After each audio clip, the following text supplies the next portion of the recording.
This is another of our Slick and Shiny productions, which is obviously a tongue-in-cheek title because they are admittedly not very slick and shiny. There is just an awful lot of digital stuff to navigate to do these things, and I am still learning. And until I become very learned in the process of doing visual stuff, they're going to be somewhat less than slick and shiny. This is more or less random kind of rummaging through old images on local history.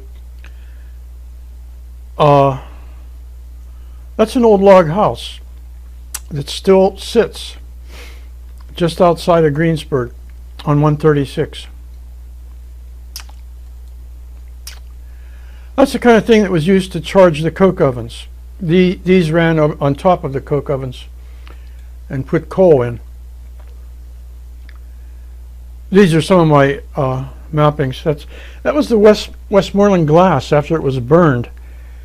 And I just have this photo because it's a good example of a pot furnace. A furnace made for making decorative glasswork. That used to be in South Greensburg. It was the office of Memphis Steel. This is over in Hammer Park. They were coke ovens over there once. You can still find remains of them. Up on the hill was the county home. This is what they used to make.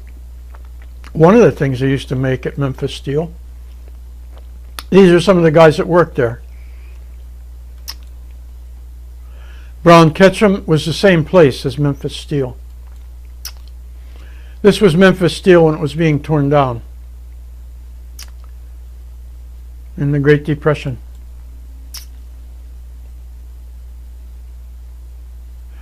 Another of my attempts to show where things were. This was the mine, first big mine around Greensburg. This is now Route 30 and the railroad going past the southwest branch.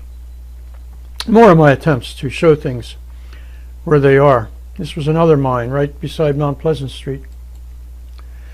This was done in South Greensburg, more or less, showing 1910, a strike of the Keystone Mine. People got these are people down here who got thrown out of their house by Keystone Coal and Coke. That's Skidmore Hill. This is the encampment of the miners. It was named for Farewell Skidmore, who used to work as the guy in charge of mixing at Steelworks, Isaac Cornet Steel. This is right beside the southwest branch. It's Moore and Morford Steel. On the far side of the railroad you see old Walworth valves. That is gone. That's also Moore and Morford. That's their construction yard up there. This is the underpass that goes under the southwest branch. That is the remains of the road that used to go over top of the southwest branch before the underpass took it under there. This again is an older shot showing the underpass under the southwest branch in the days when trolley cars still went up and down Mount Pleasant Street.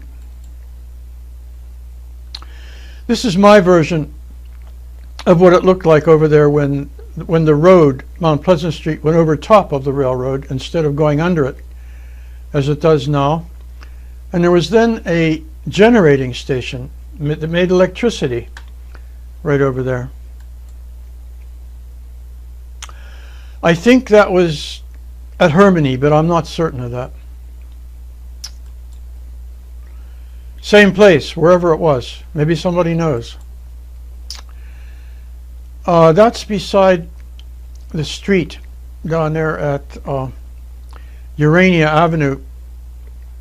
This is really just remains of the McFarland Supply. That's also what's left of McFarland Supply building. This is a shot I did showing a lake that appeared by accident when the railroad was being built. This tunnel here caved in. It's where Jack's Run used to go underneath the railroad, and it caved in, and a lake was formed there.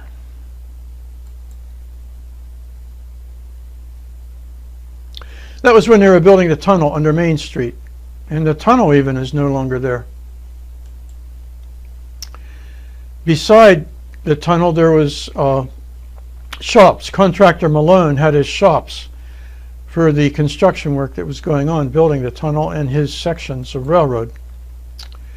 This was a brickworks. It was down in, well, close to South Greensburg, but not quite that far down.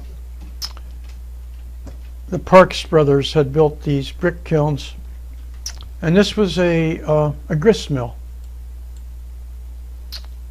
This was in South Greensburg. It's now a warehouse owned by the Flock brothers, but it had been a place called Parr Wagon Works, where they actually made wagons, the kind that were pulled by horses. Same building. That was the building when the left section was still standing. That was burnt down in a big fire in the 1930s.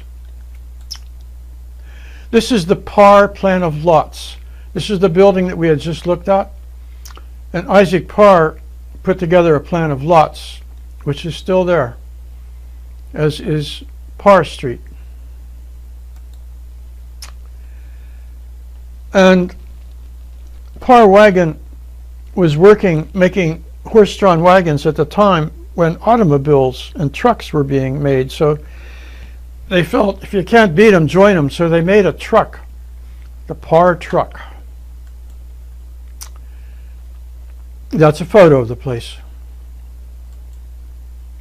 And that's the wagon that they were making. And that's the place today.